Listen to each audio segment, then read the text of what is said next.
Welcome one and all to Techtober, which is funny because September became super busy in and of itself, and we started calling that Techtember. So what, we have 2 months out of the year now that are really busy and really stressful? So no shortage of gadgets right now, and after I took a little bit of a break to sort of get my mind right for what's about to come, I wanted to catch up on a couple of things, and that includes this, the OnePlus 7T. Now, as is the case with recent releases, I do a top 5 complaints video where I talk about the different things that people may not like about the phone, and it's also a primer before my full review.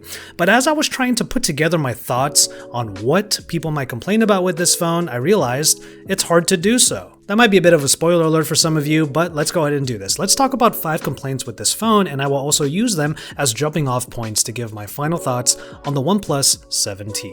Alright, let's start off with the design, and this one's actually a funny one because things have drastically changed with the T model compared to the OnePlus 7 Pro. Mainly that the handling is a lot better. This is something that I wanted to put out there right off the bat. The OnePlus 7 Pro might have had some really pro features, but it still felt like a phone that was a bit too big and not that easy to handle. All of that has been addressed with the OnePlus 7T at the detriment to a few of those features. The main thing being you don't get that curve on the display anymore, and also it's not a full screen display because there's no pop-up front-facing camera. The display is also flat, but we'll get into the viewing experience in a little bit. Let's talk about the back of the phone. This blue color shines really well, and I think it's a wonderful look, especially since it's a little bit frosted. And then at the top there, you have what is becoming more of a trend in smartphones today, the circular camera hump. I actually haven't heard a whole lot of people say that this is a really good design or a really bad design, but as many phones are starting to show it, it's usually because you have 4 cameras on the back, but this time there's only 3, so it's more of a design choice than anything else. We'll talk more about the cameras in a little bit, but you still get the 3 sensors, just like the ones you got on the OnePlus 7 Pro. Only the telephoto lens is now a 2x optical zoom, rather than the 3x that we saw in the Pro. So it really feels like the T variants are hitting their stride when it comes to what kind of design you can expect every single year.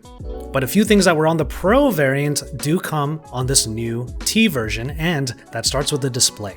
First, the main complaints with this display. It has to do with that notch. That's going to be the thing that most people are going to be a little bit miffed about because you don't get a full screen display. Granted, that teardrop notch is really small and the bezel around the device is not all that bad.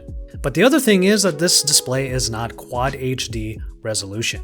Now, that might matter to some. Personally, it doesn't matter too much to me as the viewing experience is still pretty awesome. And that's because OnePlus prioritized high refresh rate over resolution. This is a 90Hz refresh rate display, which is great for both media and especially for gaming.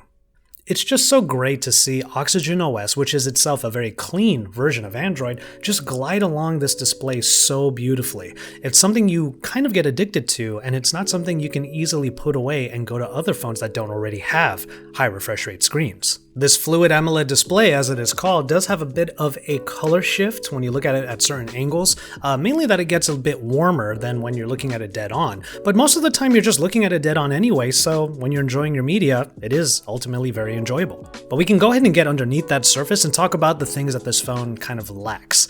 Now, a lot of these are going to sound like nitpicking, but it's still something that people do even with flagships today and the kinds of trends they're presenting. The first thing, no expandable storage. This is nothing that's very new for OnePlus, and the base model still comes with 128GB of onboard storage, which is honestly more than enough for most. The other thing that we've kind of gotten used to and we've seen in previous OnePlus devices is the lack of a headphone jack. So even with those things that might be missing, let's talk about what OnePlus added into this phone. Really, that Warp Charge 30T is a huge deal because it just shows that fast charging is getting better and better. The fact that you can get up to 70% back on this in just half an hour, well, you may not get huge batteries all the time, but if you can get that kind of fast charging, well, you probably don't even have to worry that much throughout the day. We already talked about the 90Hz refresh rate, which means that's great for gaming, and there are gaming features on here, and the other reason why that's important is because it's all powered by the Snapdragon 855 Plus. That's probably where the T variant kind of comes into play, is an updated processor that should provide really great experiences across the board in media and gaming.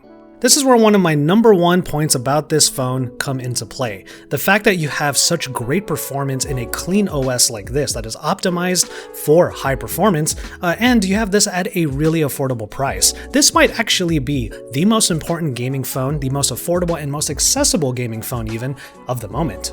And mobile gaming is starting to really ramp up right now, with releases like Mario Kart Tour and also Call of Duty Mobile. So you can see where I'm going with this video, where OnePlus put a lot of effort into the places that matter the most, so that it was actually really hard to see what was missing in the OnePlus 7T. Which brings us to the next little complaint, and I do say it's kind of little, and that has to do with the cameras.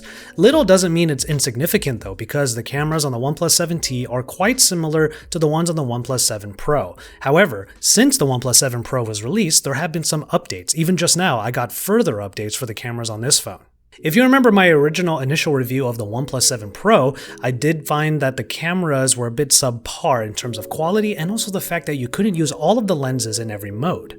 That has since been rectified a little bit by allowing the wide-angle lens to be used in video, and that is also here on the OnePlus 7T. I'm a big fan of this. I really love using the wide-angle for more than just photos, and the wide-angle lens on this one seems to be doing a pretty good job in terms of detail. You can also now use the wide-angle lens in the nightscape mode, which itself is a decent performer. It does a pretty good job of adding detail in the dark areas of a scene, but it doesn't quite compare to some other night modes we've seen from other flagships. My main gripe with this camera package is that the telephoto lens doesn't seem to really add to the experience, which may or may not be a trend that we're seeing in other manufacturers as well. After all, when doing the portrait mode and using the 2x optical zoom with the portrait mode, I couldn't really get a very sharp photo. We had to go to the main lens for that, and obviously the results were much better. Not to mention the fact that the telephoto lens can't be used in many of the other modes that I've just talked about. And then the front-facing camera, while fairly decent in terms of photos, cannot record higher than 1080p resolution. Ultimately, the cameras are just fine, and you will be able to capture those memories because it's the camera you have in your pocket. It'll do a decent job of that, especially with the main sensor, but it doesn't really excel in the other areas, including those extra lenses and those extra modes. One thing I thought was neat was the addition of a super macro mode, which I think is a nice feature to have, but I'm not too sure how many people would actually use it all the time.